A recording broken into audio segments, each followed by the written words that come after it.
नमस्कार, आप देख रहे हैं जी पंजाब हरियाणा हिमाचल का morning show good morning Zee with Shramit Chaudhary. रोज की तरह इस बुलेटिन में आपको तेज रफ्तार से 25 खबरें भी दिखाएंगे, पंजाब हरियाणा हिमाचल की तमाम खबरें दिखाएंगे। इसके अलावा सबसे पहले आपको पॉइंटर्स के जरिए कुछ खास खबरों के बारे में जानकारी दे देते हैं, जिन पर अपडेट्स हम आपको सारा दिन देते रहेंगे। सबसे पहले जो है पंजाब की और हरियाणा से जुड़ी ये बड़ी खबर है, एसवाईएल का मुद्दा। एसवाईएल पर हरियाणा और पंजाब में सियासत तेज है, लगातार बयानबाजियां आ रही हैं और दोनों विधानसभाओं में आज ये मुद्दा गूंजेगा, ऐसे आसार हैं। पंजाब सरकार लौटाएगी हरियाणा को 300 करोड़ रुपए, जो उस वक्त एसवाईएल के लिए काम किया था हरियाणा सरकार ने, उसको लेकर पैसा लौटाएगी पंजाब सरकार। और हरियाणा ने पंजाब के किसानों को मुआवजे के तौर पर दिए थे जो पैसे, उसके बारे में ये चर्चा हो रही है। एसवाईएल के मैं खिलाफ हूं, ये अरविंद केजरीवाल का स्टेटमेंट कल आया, उन्होंने अपना रुख स्पष्ट किया है। ये हुई ये खबर। और अगली खबर जो है वो हरियाणा विधानसभा से जुड़ी है। हरियाणा से ये बड़ी खबर क्या है ये आपको बता देते हैं। हरियाणा विधानसभा में आज भी पूरे हंगामे के आसार हैं। क्यों है हंगामे के आसार? क्योंकि कल कांग्रेस के 3 विधायकों को निलंबित कर दिया गया था और इन्होंने राज्यपाल के अभिभाषण की कॉपी फाड़ी थी, इसलिए कार्रवाई हुई और कांग्रेस ने सरकार पर विपक्ष की आवाज दबाने का आरोप लगाया। अगली खबर हिमाचल से है, अगली बड़ी खबर ये हम आपको बता देते हैं। क्या ये खबर? हिमाचल विधानसभा में आज होगी रोहतांग पास पर बहस। बहस क्यों होगी? क्योंकि मनाली से जो बीजेपी विधायक हैं, मनाली से जो विधायक हैं महेश्वर सिंह, उन्होंने ये मुद्दा उठाया था, सरकार पर आरोप लगाया था कि एनजीटी में सरकार ने इन व्यापारियों का, जो रोहतांग में है व्यापारी, उनका पक्ष सही तरीके से नहीं रखा और इस वजह से यह दिक्कत पेश आई। इसलिए रोहतांग का मुद्दा जो आज हिमाचल विधानसभा में गूंजेगा। तो ये खास खबरें हैं, इन पर हम आपको पूरा दिन अपडेट करते रहेंगे। अब खबरें हम विस्तार से लेंगे, उन पर आपको पूरी जानकारी देंगे।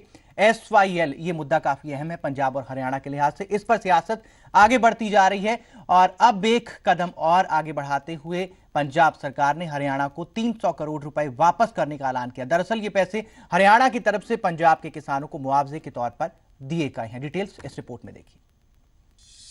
पंजाब की अकाली बीजेपी सरकार एसवाईएल के मुद्दे का निपटारा करने के लिए हर संभव कोशिश करती हुई नजर आ रही है। एसवाईएल की जमीन डी नोटिफाई करने का बिल विधानसभा में पास होते ही इस पर राज्यपाल की मोहर लगाने से पहले ही राज्य की कैबिनेट ने फैसला लिया कि एसवाईएल की जमीन के लिए हरियाणा सरकार की ओर से किसानों को मुआवजे के तौर पर दिया गया 300 करोड़ से ज्यादा का मुआवजा उसको वापस किया जाएगा।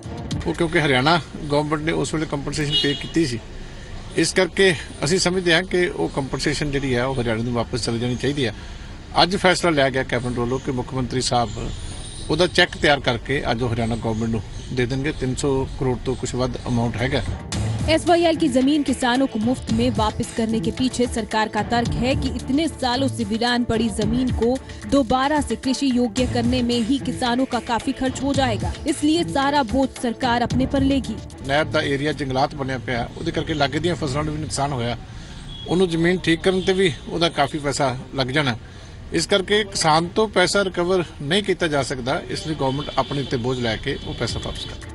सरकार के कदमों से लगता है कि वो जल्द से जल्द एसवाईएल के मुद्दे को निपटा देना चाहती है, लेकिन सरकार के इस बिल को कानून बनने से पहले राज्यपाल की मंजूरी जरूरी है, जो आसान नहीं लग रहा। साथ ही हरियाणा सरकार भी इसको रोकने के लिए पूरा जोर लगा रही है। चंडीगढ़ से जगतार भुल्लर के साथ न्यूज डेस्क रिपोर्ट जी मीडिया। मुख्यमंत्री प्रकाश सिंह बादल की अगुवाई में मंगलवार को पंजाब के विधायकों की प्रतिनिधि मंडल ने एसवाईएल के मुद्दे पर पंजाब हरियाणा के राज्यपाल कप्तान सिंह सोलंकी से मुलाकात की और राज्यपाल से एसवाईएल संशोधन बिल को पास करने की मांग की और इस टीम में कांग्रेस के विधायक भी शामिल थे। के थ्रू पंजाब को विश्वास दिलाना चाहता हूँ कि पंजाब के पानियों के लिए सख्त से सख्त कदम उठाए जाएंगे। राज्य भवन से बाहर आते ही मुख्यमंत्री साहब के बोल इशारा कर रहे हैं कि सत्ता पक्ष इस मुद्दे पर अपना स्टैंड बदलने वाली नहीं है, हर हाल में पंजाब के पानी की रक्षा के लिए वचनबद्ध है। बादल साहब के साथ कंधे से कंधा जोड़कर राजभवन में कांग्रेसी भी पहुंचे, लेकिन बाहर निकलते ही सरकार की नीयत पर सवाल खड़े कर दिए और बिल राज्यपाल के पास न पहुंचने पर सवाल खड़े किए। जवाब में मुख्यमंत्री साहब नपे तुले शब्दों में इसको प्रक्रिया का हिस्सा बताते नजर आए। ऐसी नाल बैठ के गवर्नर साहब ਨੂੰ ਕਿਹਾ ਕਿ ਜੀ ਜਿਹੜਾ ਇਹ ਪਾਣੀਆਂ ਦੇ ਬਾਰੇ ਦੇ ਵਿੱਚ ਜ਼ਮੀਨ ਵਾਪਸ ਕਰਨ ਦਾ ਬਿੱਲ ਆਇਆ ਉਹਨੂੰ ਅਸੈਂਟ ਦਿਓ, ਲੇਕਿਨ ਮੇਰੀ ਹੈਰਾਨੀ ਦੀ ਹੱਦ ਰਹਿ ਗਈ। ਔਰ ਐਸੀ ਪਾਣੀ ਦੇ ਪਾਣੀ ਹੋ ਗਏ ਜਦੋਂ ਅੰਦਰ ਪਤਾ ਲੱਗਿਆ ਉਹਦਾ ਬਿੱਲ ਹੀ ਨਹੀਂ ਆਇਆ, ਨਾ ਸਰਕਾਰ ਨਾਲ ਲੈ ਕੇ ਆਈ। ਮੈਨੂੰ ਸਰਕਾਰ ਦੀ ਨੀਤੀ ਤੇ ਸ਼ੱਕ ਹੈ लेकिन फिर भी ऐसी सरकार दे नाल खड़े है कि बिल पास हो गए। मैं क्या कहूँ, हमारे साथ आए, हम अच्छा नहीं, मैं कहता बेशक वो कह जाएं, हमारे अपना व्यू देना था। अगर बिल आ जाता तो उससे पहले उनका फैसला हो जाता, फिर उसका फायदा था का नुकसान। मामला राज्यपाल के दरबार में पहुंच चुका है और कहीं ना कहीं केंद्र के पाले में भी चला गया है, लेकिन सरकार के लिए अभी भी इस बिल को अंजाम तक पहुंचाने की चुनौती बरकरार है। रविंदर सिंह, जी मीडिया, चंडीगढ़।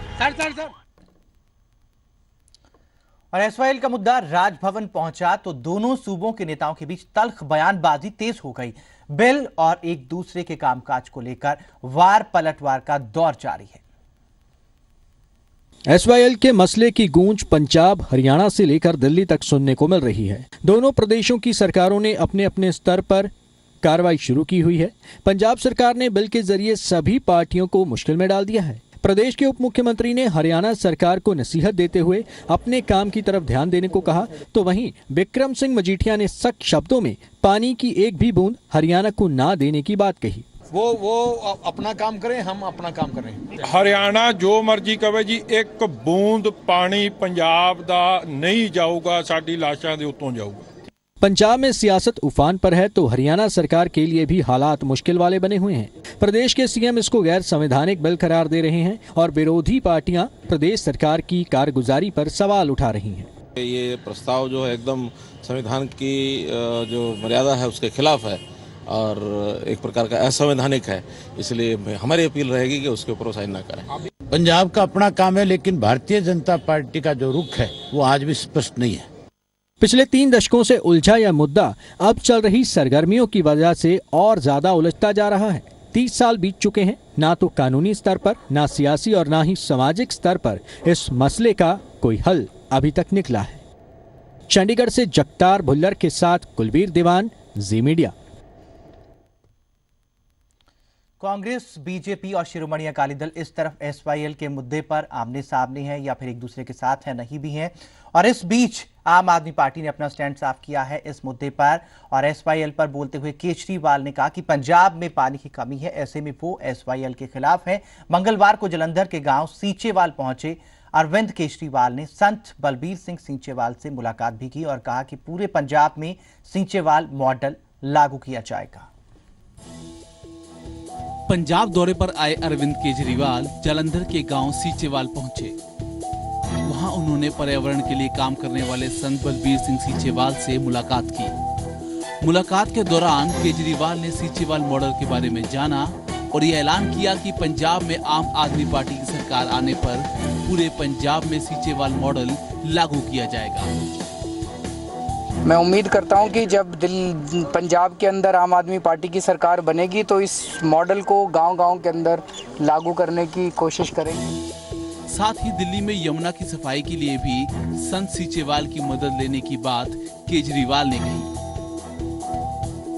यमुना जी, उसके लिए एक बार आपको दिल्ली बुलाएंगे, तो आप हमें बताना कि उसको कैसे कर सकते हैं। बात पानी की सफाई की चल रही थी तो एसवाईएल के रूप में चल रही पानी की जंग के बारे में भी सवाल अरविंद केजरीवाल से किया गया, जिस पर उन्होंने कहा कि पंजाब के पास पानी की कमी है और इसलिए वो एसवाईएल के खिलाफ हैं।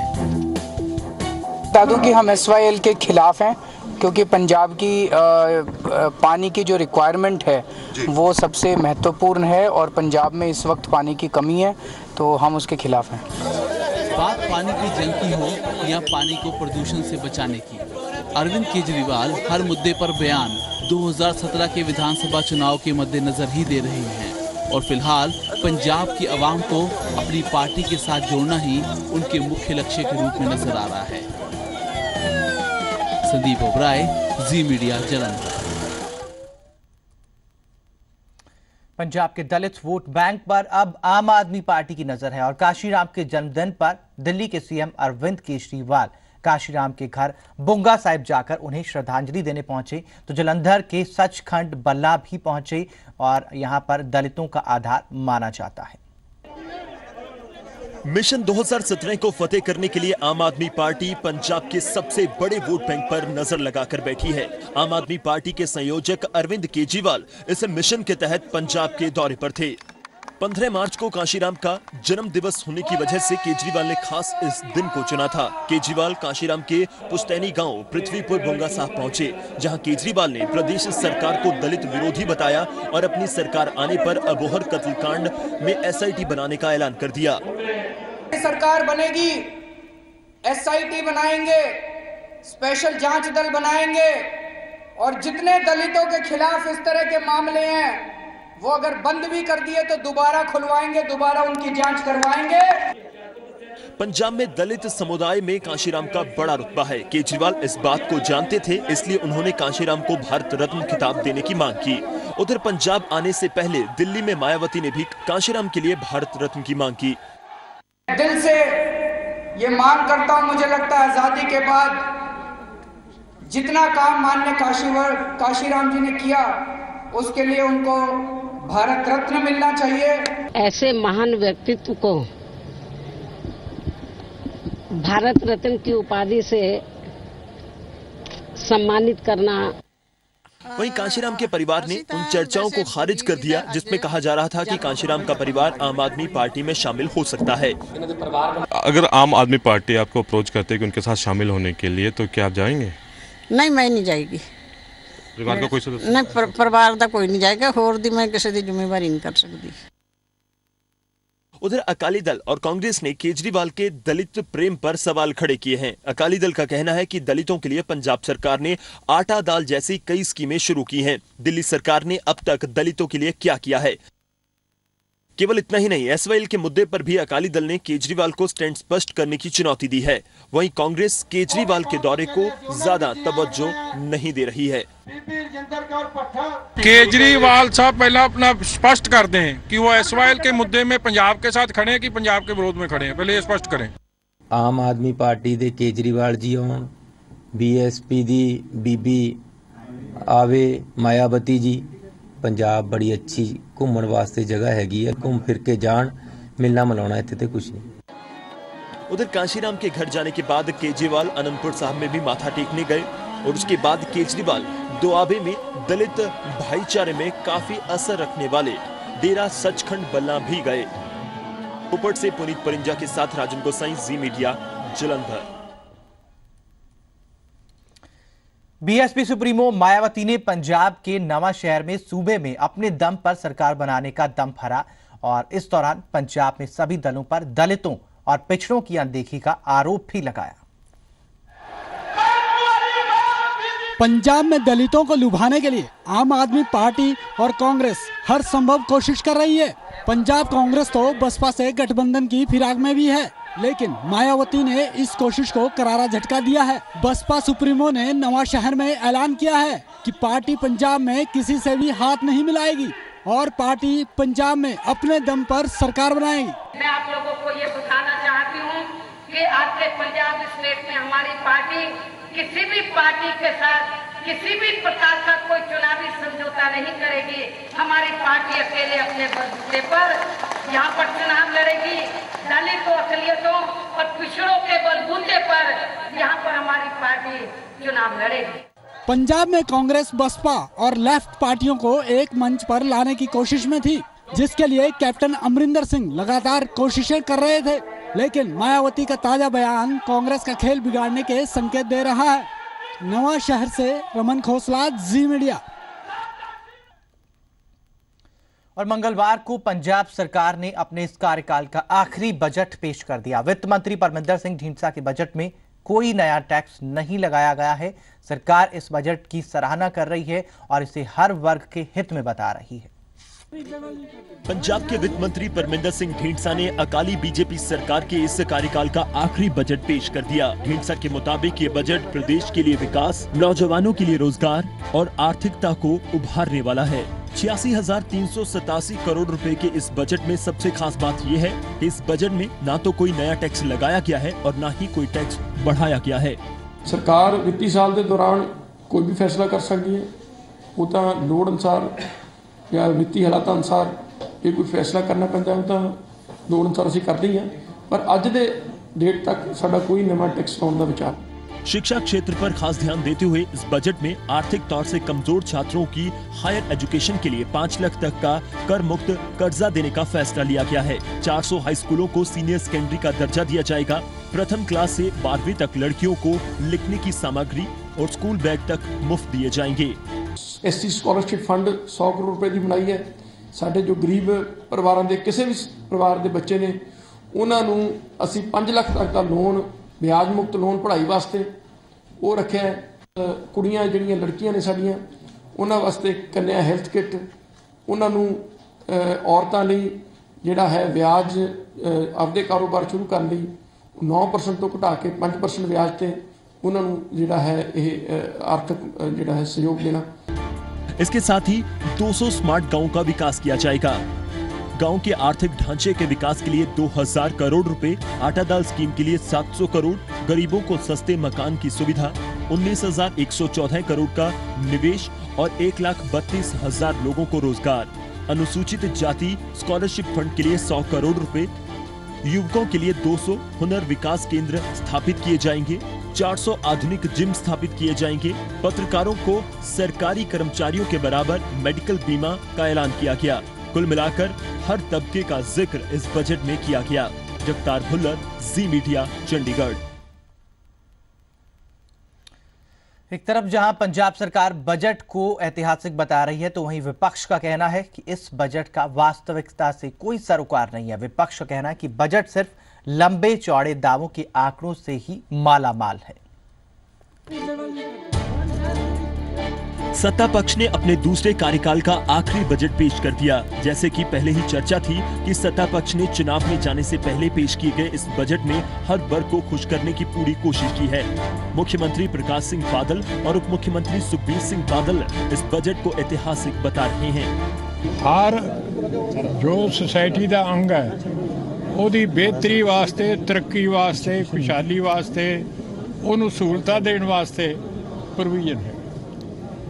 मैं कहना कि best budget in the history. गरीबां वास्ते ਜਿਹੜੀਆਂ सहूलतां ਦਿੱਤੀਆਂ, ਐਸੀ ਬੱਚਿਆਂ ਨੂੰ ਜਿਹੜੀਆਂ ਐਡਮਿਸ਼ਨਾਂ ਨਹੀਂ ਮਿਲਦੀਆਂ ਸੀ ਉਹਨਾਂ ਵਾਸਤੇ 100 ਕਰੋੜ ਰੁਪਏ ਦਾ ਫੰਡ ਰੱਖ ਕੇ ਉਹਨਾਂ ਨੂੰ ਸੌਖਾ ਐਡਮਿਸ਼ਨ ਕਰਨਾ। ਮੈਂ ਕਹਿੰਦਾ ਜੀ ਹਰ ਵਰਗ ਨੂੰ, ਰੀਅਲ ਸਟੇਟ ਸੈਕਟਰ ਨੂੰ जो उन्होंने 50% रिडक्शन दी है, ऐतिहासिक है। वहीं विपक्षी दल की दलील है कि बजट में एक बार फिर जनता के साथ लंबे चौड़े वादे जरूर किए गए हैं, जिनका वास्तविकता के साथ कोई सरोकार नहीं। सवाल प्रदेश की आर्थिकता को लेकर भी उठाए गए, जिसका जवाब वित्त मंत्री ने दिया। बजट पेश किया गया है, उसने साबित करता कि पंजाब बैंकरप्ट हो चुकिया, पंजाब दा दिवालिया निकल चुकिया। 1,38,000 करोड़ रुपए का करजा ਜਦੋਂ ਇਹ ਸਰਕਾਰ ਛੱਡ ਕੇ ਜਾਣਗੇ ਉਦੋਂ ਹੋ ਜਾਏਗਾ। ਅੱਜ 1,24,000 करोड़ का कर्जा साबित हो गया, ਇਹਦੇ रिकॉर्ड पे आ गया। कर्ज की बढ़ोतरी है उसको कम करने में सफल रहे हैं और जो कर्ज की दर है वो पहले से काफ़ी कम हुई है। पहले जब हमने सरकार संभाली थी तो डेट टू GSDP रेशो हमारी 42% से ऊपर थी और मुझे ये बता के खुशी होती है कि आज हमारी 30.4% पे डेट टू GSDP रेशो आ गई, तकरीबन 12% का सुधार आया उसमें। सत्ता पक्ष की दलील है कि इस बजट में हर वर्ग का ख्याल रखा गया है, लेकिन विरोधियों के मुताबिक हर वर्ग बेहाल है। बहरहाल चुनाव से पहले पेश किया गया ये बजट लंबे चौड़े दावों के आंकड़ों के साथ जरूर मालामाल है। जगतार भुल्लर, जी मीडिया, चंडीगढ़। राज्यपाल के अभिभाषण की कॉपी फाड़ने के लिए कांग्रेस के 3 विधायकों को निलंबित कर दिया गया। इस कार्रवाई पर कांग्रेस ने सदन के बाहर सरकार के खिलाफ नारेबाजी की और कांग्रेस ने इसे विपक्ष की आवाज को दबाने की सरकार की मंशा बताया है। हरियाणा विधानसभा में बजट सत्र के दूसरे दिन भी हंगामा मचा। कांग्रेस के 3 विधायकों के 6 महीने के निलंबन के खिलाफ मंगलवार को कांग्रेस ने सदन के बाहर हंगामा किया और सरकार के खिलाफ नारेबाजी। अपने विधायकों के निलंबन पर कांग्रेस ने सरकार को घेरा। कांग्रेस ने कहा कि सरकार उनकी आवाज को दबाने की कोशिश कर रही है। इस तरह से प्रजातंत्र का हनन इस सरकार ने करा है। ये कभी भी पहले नहीं हुआ कि विपक्ष की आवाज इस तरह से दबाई जाए। सोची समझी चाल थी कि विपक्ष सच्चाई को हरियाणा की जनता के सामने सदन के पटल के माध्यम से न ले जाए इस डर से इंडियन नेशनल लोकदल की मिलीभगत से हम लोगों को सदन से बाहर किया गया है। सदन में विपक्ष के नेता अभय चौटाला ने भी कांग्रेस पर निशाना साधते हुए सरकार के रवैये पर भी सवाल उठाए। हमने 10 साल कांग्रेस के उस कुशासन को झेला था, लेकिन उसके बावजूद भी हमारा प्रजातांत्रिक प्रणाली पे भरोसा है। आप इनको हाउस में बुलाओ ताकि इन लोगों ने जो कोई गलतियां करी है हाउस के अंदर इनके सामने उन पर चर्चा हो, इनसे पूछा जाए कि तुम्हारी वजह से आज प्रदेश में किस तरह के हालात पैदा हो गए। कांग्रेस विधायक कुलदीप शर्मा, जगबीर मलिक और जयवीर वाल्मीकि को राज्यपाल के अभिभाषण की कॉपी फाड़ने के लिए निलंबित किया गया है। तीनों को 6 महीने के निलंबन के साथ साथ 1 साल तक के लिए विधानसभा की समितियों में शामिल होने पर रोक लगाई गई है। हरियाणा के स्पीकर ने भी कांग्रेस विधायकों के रवैये पर सवाल उठाए। कांग्रेस का जो भी रवैया रहा है वो पूरी तरह सदन की अवमानना है, और जिस प्रकार से उनके 3 सदस्यों ने महामहिम राज्यपाल का जो अभिभाषण था उसकी पत्तियों को फाड़ा गया, तो वो एक बहुत ही गंभीर अपराध है। गौरतलब है कि कांग्रेस विधायकों ने एसवाईएल के मुद्दे पर बजट सत्र के पहले दिन राज्यपाल के अभिभाषण के दौरान सदन से वॉकआउट किया था। राज्यपाल के अभिभाषण के विरोध में कांग्रेस के तीनों विधायकों ने अभिभाषण की प्रतियां फाड़ दी थी, जिस पर मंगलवार को संज्ञान लेते हुए उन्हें निलंबित कर दिया गया। कुलवीर दीवान, जी मीडिया, चंडीगढ़। मनाली के चंद्रखनी पास में फंसे 8 युवकों को सकुशल रेस्क्यू किया गया, लेकिन आज आप जी पंजाब हरियाणा हिमाचल पर देखेंगे उस रेस्क्यू ऑपरेशन की एक्सक्लूसिव तस्वीरें, वो तस्वीरें जो अभी तक किसी के पास नहीं है। देखिए हमारी इस खास रिपोर्ट में। शुक्रवार को मनाली के चंद्रखनी पास में फंसे 8 युवक। तभी एक युवक अपने बारे में प्रशासन को सूचना देता है और उसके बाद शुरू होता है उन्हें रेस्क्यू करवाने का एक बड़ा ऑपरेशन। चुनौतियां काफी थी, मुश्किल पड़ाव था, दूर दूर तक बर्फ ही बर्फ दिखाई दे रही थी, रास्ते बेहद मुश्किल थे, मौसम बिगड़ता जा रहा था, लेकिन आखिरकार इन 8 युवकों को प्रशासन ने 3 दिन की बड़ी मुशक्कत के बाद बचा ही लिया। लेकिन आज जी मीडिया आपको इन 8 युवकों के रेस्क्यू ऑपरेशन की एक्सक्लूसिव तस्वीरें दिखाने जा रहा है। वो तस्वीरें जो अभी तक आपने कहीं भी नहीं देखी होंगी। चॉपर से ली गई ये तस्वीरें बता रही हैं कि इन युवकों को एयरलिफ्ट करने में कितनी दिक्कतों का सामना करना पड़ा, कितनी चुनौतियों को पार करना पड़ा। लगातार हो रही बर्फबारी और तूफान ऑपरेशन में रोड़ा बना हुआ था, लेकिन हिमाचल हेली एडवेंचरस टीम ने हौसला नहीं हारा। जब इन युवकों को रेस्क्यू करवाने के लिए टीम के सदस्यों ने उड़ान भरी तो तस्वीरें कुछ ऐसी थी। चारों तरफ बर्फ ही बर्फ थी, तेज हवाएं मुश्किलें पैदा कर रही थी, मौसम साथ नहीं दे रहा था, जरा सी गलती जान पर भारी पड़ सकती थी। लेकिन हिमाचल हेली एडवेंचरस टीम के हौसले बुलंद थे। टीम के एक सदस्य ने एक दूसरे का हौसला बढ़ाया, मिशन को कामयाब बनाने में पूरी जान लगा दी। इसी बीच टीम को बड़ी कामयाबी मिलती है। पहले 6 युवकों को एयरलिफ्ट करवाया जाता है और उसके बाद अगले दिन बाकी के 2 युवकों की तलाश शुरू होती है। इस बार टीम के एक मेंबर को कुछ इस अंदाज में नीचे उतारा गया और फिर चॉपर पर लटककर युवकों की तलाश की गई।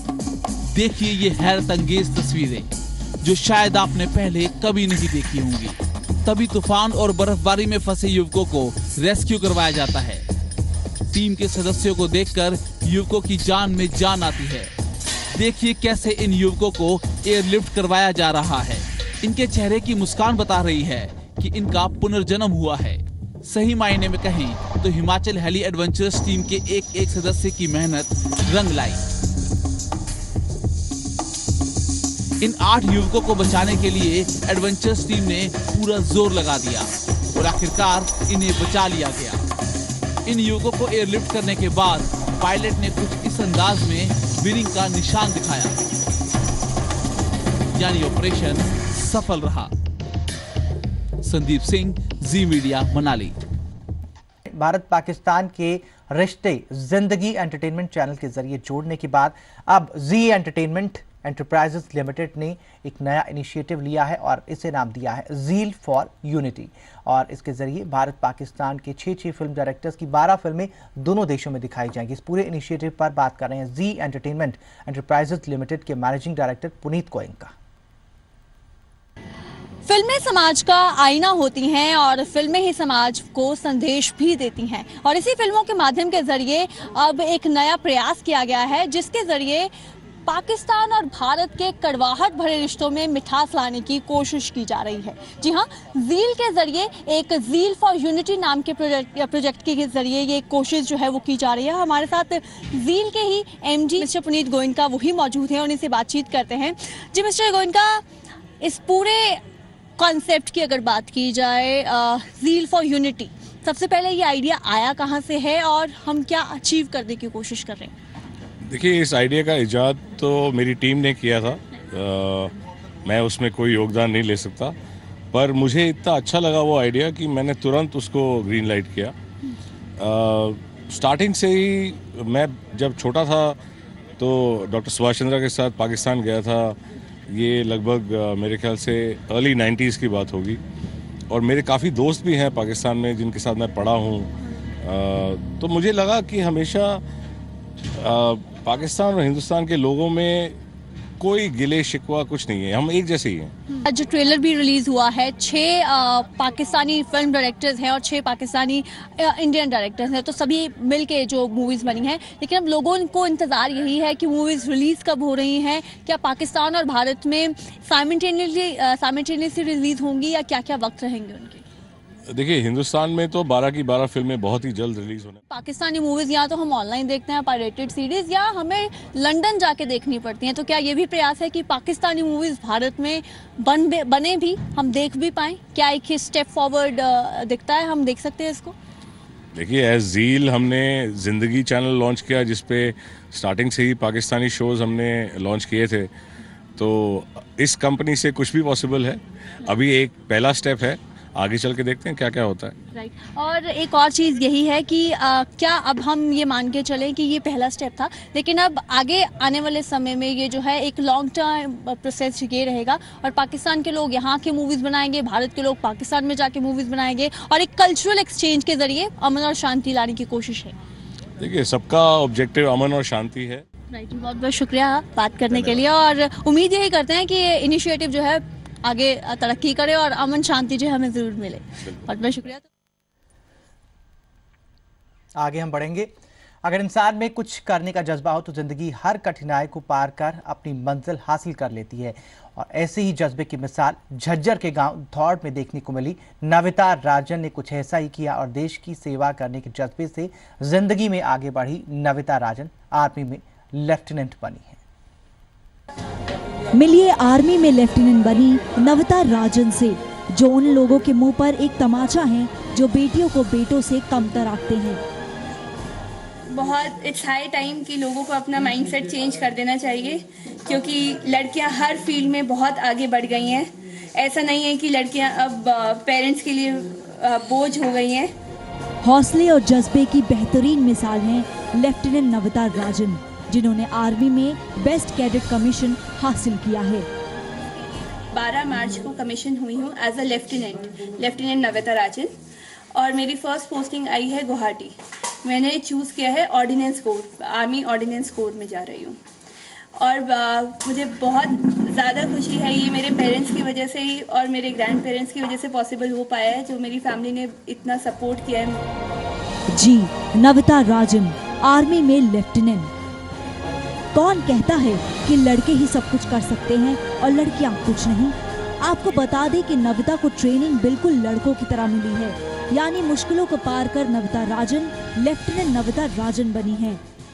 हम लोग एकदम लड़कों के बराबर ट्रेनिंग हुई है। मैंने 30 kilometre run, 40 kilometre run, 9 kilometre run, ये सब में जितने लड़के करते हैं उतने ही पार्टिसिपेट करके और इसमें मेडल्स भी जीते हैं। नविता राजन की इस कामयाबी पर माँ बाप को फक्र है। पिता का सीना गर्व से चौड़ा हो गया है। अपनी बेटी की इस उपलब्धि पर माँ फूली नहीं समा रही। खुशी हो रही है कि हमारी बेटी ने हमारा नाम रोशन, अपने दादा दादी का, पूरे परिवार का, गांव का नाम रोशन किया है। ये जो मेरी बेटी ने गांव में पहली मतलब लड़की है जिन्होंने आर्मी के अंदर कमीशन प्राप्त किया है। मुझे इस बात पर खुशी है और गर्व है। झज्जर के गांव धौड़ की रहने वाली इस लड़की ने आज न केवल अपने गांव बल्कि अपने प्रदेश का नाम भी रोशन कर दिया है। नविता राजन गांव की पहली लड़की हैं जो आर्मी में लेफ्टिनेंट बनी है। बड़ी खुशी है, पूरे गांव के अंदर बड़ा उत्साह का माहौल है और बेटी का प्रमोशन देखते हुए बेटी इतने आगे गई है, उसके पूरे गांव के लिए खुशी की लहर है। साल 2013 में दिल्ली यूनिवर्सिटी से बीए की डिग्री हासिल करने के बाद नविता राजन का मद्रास में मास्टर इकोनॉमिक्स में चयन हुआ, मगर देश सेवा के जुनून ने आज नविता को आर्मी में लेफ्टिनेंट बना दिया। लेकिन नविता की कामयाबी उन लोगों के लिए एक सबक है जो बेटियों को बोझ समझते हैं, जो बेटे की चाह में बेटियों को कोख में ही मार देते हैं, जो ये सोचते हैं कि लड़कियां कुछ नहीं कर सकती। नविता राजन की ये उपलब्धि सच में शानदार है। संजीत खन्ना के साथ जी मीडिया झज्जर। और हरियाणा प्रदेश से ऐसी मिसाल मायने रखती है। इससे पता चलता है कि सोच बदली है, देश बदला है। इसी अच्छी खबर के साथ गुड मॉर्निंग जी में आपसे इजाजत चाहेंगे। नमस्कार।